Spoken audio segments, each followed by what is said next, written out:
4 मार्काचा वाक्यात उपयोग नेहमी प्रश्न विचारते आणि बोर्डामध्ये खूप सारे रिपीट होणारे प्रश्न आहे. आधी मी काही 5 जे आहे ते रिपीट होणारे प्रश्न तुम्हाला सांगणार आहे आणि त्याच्यानंतर असे प्रश्न मी सांगणार आहोत जे बोर्डामध्ये विचारले आणि या वर्षी येण्याचे भरपूर जास्त चान्सेस आहे. टोटल 15 वाक्यात उपयोग देणार आहोत मी तुम्हाला आणि याच्यापैकी तुम्हाला कन्फर्म जे आहे तुम्हाला 2 भेटणारच आहे. 2च लिहायचे राहते, 4 पैकी 2-2 मार्काचे तुम्हाला आन्सर आहे. आता बघा सगळ्यात पहिला क्वेश्चन कोणता दिलाय तुम्हाला की आनंद गगनात न मावणे म्हणजे खूपच आनंद होणे. आनंद गगनात न मावणे म्हणजे काय होते? खूपच आनंद झाले. तर वाक्यात उपयोग कसा करू शकता? सरांची शाबासकी मिळताच माझा आनंद गगनात मावेना.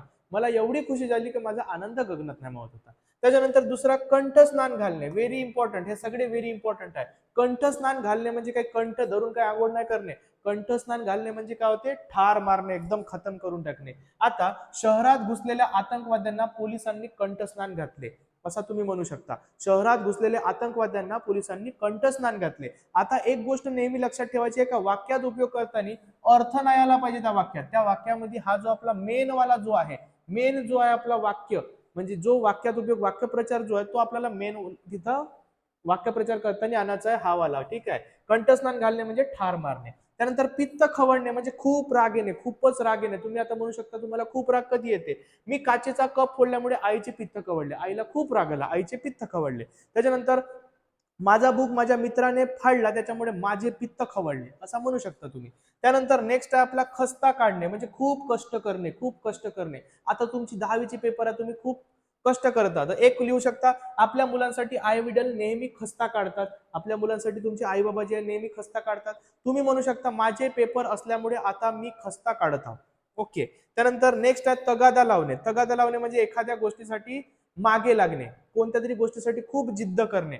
म्हणजे मी खेळण्यासाठी आईकडे तगादा लावला, किंवा मी एखादी बॅट घेण्यासाठी माझ्या बाबांकडे तगादा लावला, असा मी म्हणू शकतो. खूप मागे लावले. ठीक आहे. त्यानंतर नेक्स्ट आहे आपला पारख करणे. पारख करणे म्हणजे होते निवड करणे. आता हे जे पहिलेचे जे 5 होते हे बोर्ड मध्ये भरपूरदा विचारले आहे. व्हेरी व्हेरी आयएमपी क्वेश्चन आहे. व्हेरी आयएमपी क्वेश्चन याच्यातून भरपूरदा विचारले आहे आणि याच्यातून एक ना एक तरी तुम्हाला दिसेलच, 2 पण दिसू शकते. व्हेरी व्हेरी इम्पॉर्टंट आहे. बघा आताच तुम्हाला सांगत आहोत येण्याचे भरपूर जास्त चान्सेस आहे. याच्यामुळे तुम्हाला 2 मार्क कमीत कमी नाहीतर 4 मार्क पण भेटू शकते, हे 5 पैकी. त्याच्यानंतर नेक्स्ट जर पाहू आपण, आपला आहे नेक्स्ट आपला पारख करणे. आता पारख करणे म्हणजे होते निवड करणे. आता निवड करणे बघा, शिक्षक किंवा प्रशिक्षक म्हणू शकतो इथं आपण. प्रशिक्षक चांगल्या खेळाडूंची नेहमी पारख करतात, म्हणजे त्यांची नेहमी निवड करतात. किंवा शिक्षक चांगल्या विद्यार्थ्यांची पारख करून त्यांना समोर कुठेतरी पाठवलं, असं आपण म्हणू शकतो. म्हणजे निवड करणे, कोणत्या तरी गोष्टीसाठी निवड करणे. त्यानंतर नेक्स्ट आहे आपला निष्कासित करणे म्हणजे बाहेर काढून टाकणे. म्हणजे कोणत्या तरी संस्थेतून वगैरे किंवा कोणत्या तरी जागेवरून त्याला बाहेर काढून टाकणे. म्हणजे मस्ती केल्यामुळे सरांनी विद्यार्थ्याला निष्कासित केले, वर्गाबाहेर केले, म्हणजे निष्कासित केले, पूर्ण बिलकुल काढूनच टाकले.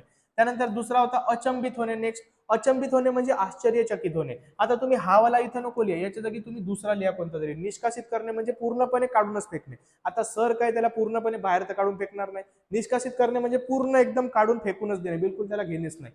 ओके. त्यानंतर अचंबित होणे म्हणजे आश्चर्यचकित होणे. आता माझा जुना मित्र अचानक पाहून मी अचंबित झालो, खूप वर्षानंतर भेटला, बापरे कुठं आला तू, असं आपण म्हणू शकतो, म्हणजे अचंबित झालो. त्याच्यानंतर नेक्स्ट जर आपण बघू तर मुग्ध होणे. मुग्ध होणे म्हणजे होते गुंग होणे, एकदम गुंग. तुम्ही कोणत्या तरी गोष्टीमध्ये एकदम गुंग आहात. माझे पेपर असल्यामुळे मी अभ्यासात मुग्ध झालो. किंवा आपण म्हणू शकतो क्रिकेटच्या खेळामध्ये मी पूर्णपणे मुग्ध झालो, पूर्णपणे गुंग होऊन त्याच धुंदीत आहोत. त्यानंतर नेक्स्ट आहे आपला कसब दाखवणे, कौशल्य दाखवणे. कौशल्य दाखवणे म्हणजे काय होते? आपला कौशल्य काहीतरी दाखवत आहे. जादूगर लोकांना आपला कसब दाखवत होता. मी क्रिकेटच्या खेळात बॅटिंग करताना माझे कौशल्य दाखवलो. मी वर्गासमोर गणिताच्या विषयात कौशल्य दाखवलो, गणित सोडवताना माझे कौशल्य दाखवलो, असं म्हणू शकता. नेक्स्ट आहे कान देऊन ऐकणे. म्हणजे कान देऊन म्हणजे हा कान धर असा देऊन ऐकत नाही, म्हणजे एकदम लक्षपूर्वक ऐकणे. जसा आता तुमचा पेपर आहे तर तुम्ही माझ्याकडे एकदम कान देऊन ऐकता. वर्षभर तुम्हाला सांगत होतो तुम्ही ऐकत नव्हते, पण आता तुम्ही कान देऊन ऐकता, म्हणजे लक्षपूर्वक ऐकता. शिक्षकांचे बोलणे मी कान देऊन ऐकतो, आता एकदम आयडियल सेंटेन्स आहे, पण म्हणू शकतो आपण की शिक्षकांचे ऐकणे आपण कान देऊन ऐकतो. त्यानंतर नेक्स्ट आहे हुकूमत गाजवणे म्हणजे वर्चस्व गाजवणे. म्हणजे काहीतरी एकदमच वर्चस्व म्हणजे नेहमी समोर राहणे, नेहमी आपलं ताकदवर राहणे. आता भारत क्रिकेटमध्ये नेहमी हुकूमत गाजवतो. तुम्हाला माहित आहे T20 वर्ल्ड कप राहू द्या, वर्ल्ड कप राहू द्या, हा वाला वर्ल्ड कप राहू द्या, नेहमी जिंकत असतो, म्हणजे वर्चस्व गाजवते, म्हणजे नेहमी तो असा एकदम बलाढ्य समोर राहते. म्हणजे भारत क्रिकेटमध्ये नेहमी हुकूमत गाजवतो. हुकूमत गाजवणे म्हणजे वर्चस्व गाजवणे. मुहूर्तमेढ रोवणे म्हणजे आरंभ करणे, कोणत्या तरी गोष्टीसाठी आरंभ करणे. आता तुमचे पेपर आहे तर तुम्ही अभ्यासासाठी आरंभ करणार, लिहाल कसा? आजपासून मी माझ्या अभ्यासाची मुहूर्तमेढ रोवणार, म्हणजे आरंभ करणार. अभ्यासाला मी आजपासून आरंभ करणार. आतापर्यंत तर मी आरंभ मुहूर्तमेढ रोवला नव्हता, पण आता मी मुहूर्तमेढ रोवणार. त्यानंतर व्यथित होणे म्हणजे दुःखी होणे, कोणत्या तरी गोष्टीमुळे तुम्ही दुःखी झाले समजा का. आता अभ्यास करून सुद्धा मला कमी गुण मिळाल्याने मी व्यथित झालो. आता अभ्यास केलो पण मला कमी गुण मिळाले, त्याच्यामुळे मी कसं झालो, दुःखी झालो. तर दुःखी झालो लिहायचं नाही, का झालो लिहायचं आहे, व्यथित झालो. ओके, व्यथित होणे म्हणजे दुःखी होणे. कानोसा घेणे म्हणजे अंदाज घेणे, कोणत्या तरी गोष्टीचा अंदाज घेऊ शकतो आपण. हवामानाचा अंदाज घेऊ शकतो. मी आज हवामानाचा कानोसा घेतला. मी माझ्या शेतीमध्ये कापूस लावल्यामुळे आज हवामानाचा कानोसा घेतला. कानोसा घेतला लिहायचा आहे, अंदाज घेतला लिहायचा नाही. परत एकदा रिपीट करतो, स्क्रीनशॉट काढून घ्या.